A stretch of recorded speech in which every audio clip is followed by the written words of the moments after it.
ये आकाशवाणी रायपुर है। प्रादेशिक समाचार बुलेटिन के साथ मैं विभाष कुमार झा।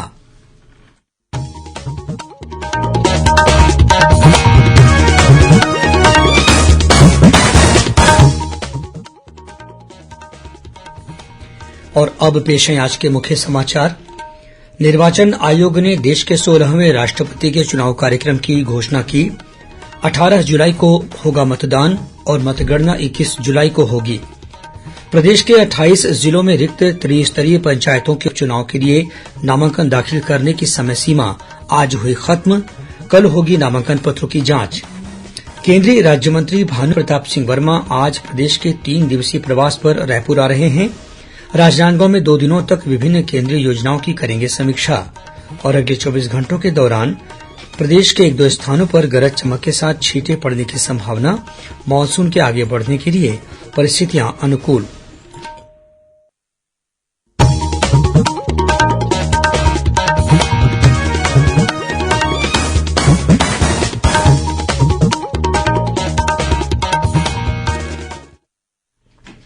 और अब समाचार विस्तार से। निर्वाचन आयोग ने आज देश के 16वें राष्ट्रपति के चुनाव कार्यक्रम की घोषणा कर दी है। मुख्य निर्वाचन आयुक्त राजीव कुमार ने नई दिल्ली में चुनाव कार्यक्रम की घोषणा करते हुए कहा कि मतदान 18 जुलाई को होगा और मतगणना 21 जुलाई को होगी। चुनाव की अधिसूचना 15 जून को जारी की जाएगी। मुख्य निर्वाचन आयुक्त ने बताया कि 29 जून तक नामांकन पत्र भरे जा सकेंगे। नामांकन पत्रों की जांच 30 जून को की जाएगी। गौरतलब है कि राष्ट्रपति रामनाथ कोविंद का कार्यकाल 24 जुलाई को समाप्त हो रहा है। मुख्य निर्वाचन आयुक्त ने कहा कि 776 संसद सदस्यों और विधानसभा के 4033 सदस्यों सहित 4809 निर्वाचक राष्ट्रपति का चुनाव करेंगे। श्री कुमार ने कहा कि मतदान और मतगणना के दिन कोरोना से बचाव संबंधी दिशा निर्देशों का कड़ाई से पालन किया जाएगा। प्रदेश के 28 जिलों में रिक्त त्रिस्तरीय पंचायतों के उपचुनाव के लिए नामांकन दाखिल करने का आज अंतिम दिन था। नामांकन पत्रों की जांच कल की जाएगी। इस उपचुनाव के लिए कल 8 जून तक 450 नामांकन पत्र दाखिल किए जा चुके हैं। इसमें जनपद सदस्य के लिए 8, सरपंच के लिए 133 और पंच के लिए 309 उम्मीदवारों ने नामांकन दाखिल किया है। उम्मीदवार 13 जून तक अपना नाम वापस ले सकेंगे। इसी दिन उम्मीदवारों की सूची जारी की जाएगी और उन्हें चुनाव चिन्ह आवंटित किए जाएंगे।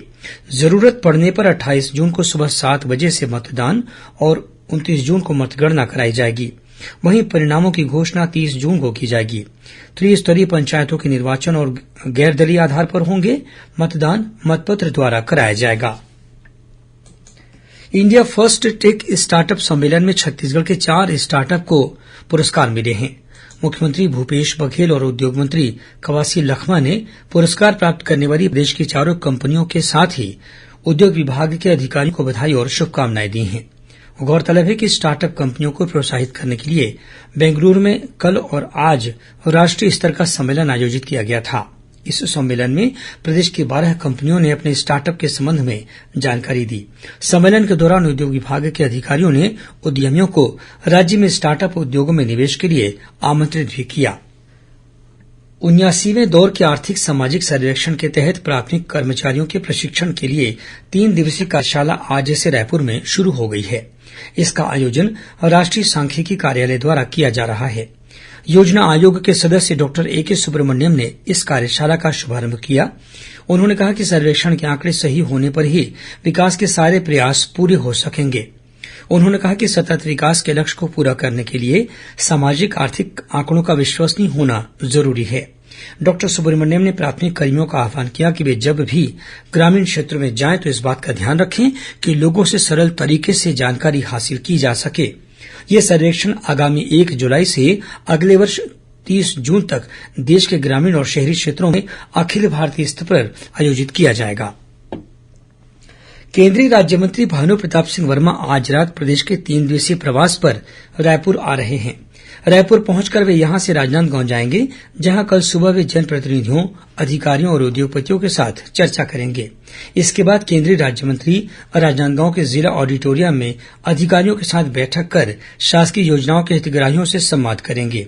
कल ही कलेक्ट्रेट परिसर में वे Ayushman Bharat health and wellness centre, उचित मूल्य की दुकान और जनऔषधि केंद्र की जानकारी लेंगे। इसके बाद वे जिला भाजपा कार्यालय में पार्टी के स्थानीय नेताओं और कार्यकर्ताओं की बैठक लेंगे।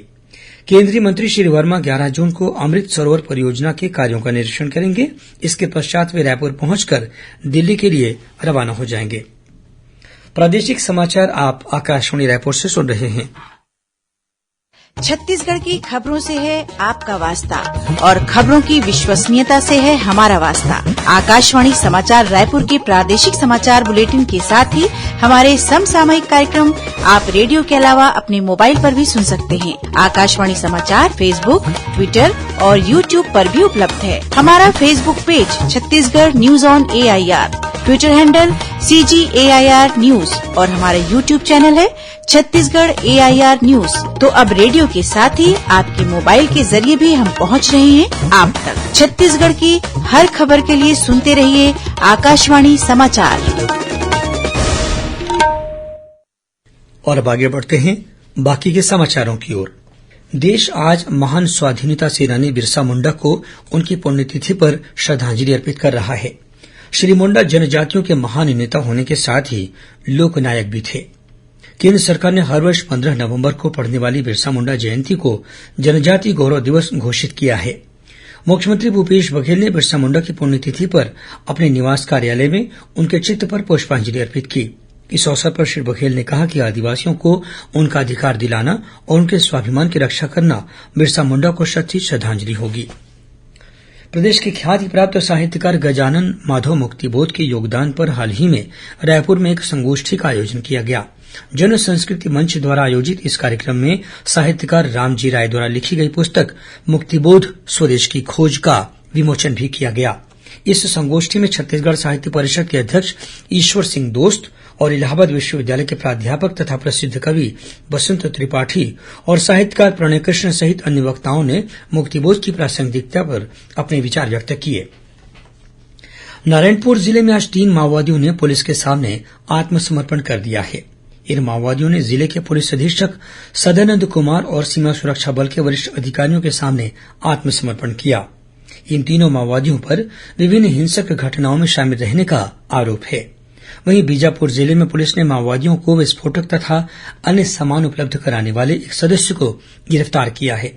जिले के तोयानार थाना क्षेत्र में पुलिस और सुरक्षा बलों की संयुक्त टीम ने तलाशी अभियान के दौरान इस माओवादी को गिरफ्तार किया। जशपुर जिले के सोनगिरसा गांव में जंगली हाथी के हमले में एक ग्रामीण की मौत हो गई। ये ग्रामीण जब जंगल के रास्ते से अपने गांव लौट रहा था तब हाथी ने उस पर हमला कर दिया। उसके बाद उसे सरगुजा जिले के बतौली अस्पताल में भर्ती कराया गया, जहां इलाज के दौरान उसकी मौत हो गई। भिलाई इस्पात संयंत्र के कन्वर्टर शॉप में कार्य के दौरान सिर पर लोहे की चेन गिरने से घायल एक ठेका मजदूर की मौत हो गई। घटना की सूचना मिलते ही संयंत्र के अधिकारियों ने तत्काल इस घायल मजदूर को सेक्टर 9 स्थित अस्पताल पहुंचाया। यहां परीक्षण के दौरान डॉक्टरों ने मजदूर को मृत घोषित कर दिया। विश्व अभिलेखागार दिवस के उपलक्ष्य में संस्कृति और पुरातत्व विभाग द्वारा आज महंत घासीदास स्मारक संग्रहालय परिसर में छायाचित्र प्रदर्शनी का शुभारंभ किया गया। प्रदर्शनी का उद्घाटन संस्कृति विभाग के संचालक विवेक आचार्य ने किया। इस प्रदर्शनी को कला प्रेमियों से मिल रहे प्रतिसाद को देखते हुए प्रदर्शनी की समय सीमा कल 10 जून तक बढ़ा दी गई है।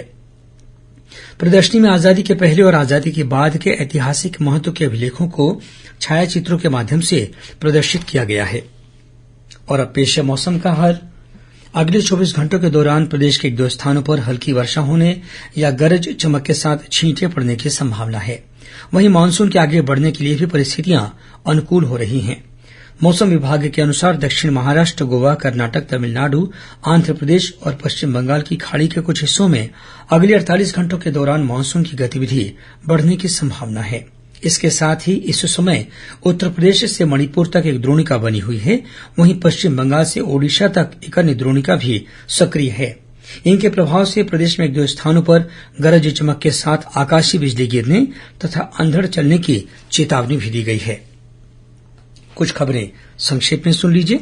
मुख्यमंत्री भूपेश बघेल कल शाम राजधानी रायपुर में अखिल भारतीय जगार हस्तशिल्प और हथकरघा वस्तुओं की प्रदर्शनी का शुभारंभ करेंगे। यह प्रदर्शनी पंडरी स्थित छत्तीसगढ़ हाट परिसर में छत्तीसगढ़ हस्त विकास बोर्ड द्वारा लगाई जा रही है। सूचना और प्रसारण मंत्रालय के बिलासपुर स्थित क्षेत्रीय लोक संपर्क कार्यालय द्वारा मल्हार स्थित सुप्रसिद्ध डिडनेश्वरी देवी मंदिर परिसर में कल आजादी के अमृत महोत्सव के तहत समेकित लोक संपर्क कार्यक्रम का आयोजन किया जाएगा। रायपुर बिलासपुर राष्ट्रीय राजमार्ग पर धरसींवा के पास एक मोटरसाइकिल के ट्रक से टकरा जाने के कारण दोपहिया सवार 2 युवकों की मौके पर ही मौत हो गई। जांजगीर चांपा जिले में कथित वीडियो के मामले में कलेक्टर ने 3 पटवारियों को निलंबित कर दिया है।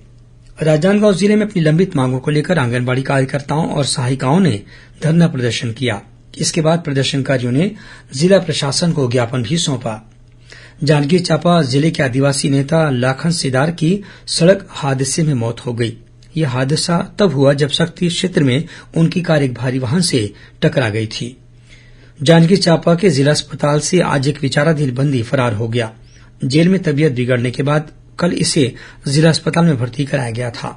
पुलिस ने फरार बंदी की तलाश शुरू कर दी है। रेलवे भर्ती बोर्ड परीक्षा के मद्देनजर भोपाल दुर्ग के बीच स्पेशल ट्रेन चलाई जाएगी। ये ट्रेन भोपाल से 15 जून को और दुर्ग से 17 जून को रवाना होगी। और रायपुर रेल मंडल में आज अंतर्राष्ट्रीय सम पार फाटक जागरूकता दिवस के अवसर पर वॉकाथॉन और नुक्कड़ नाटक का आयोजन किया गया। अंत में मुख्य समाचार एक बार फिर। निर्वाचन आयोग ने देश के 16वें राष्ट्रपति के चुनाव कार्यक्रम की घोषणा की। 18 जुलाई को होगा मतदान और मतगणना 21 जुलाई को होगी।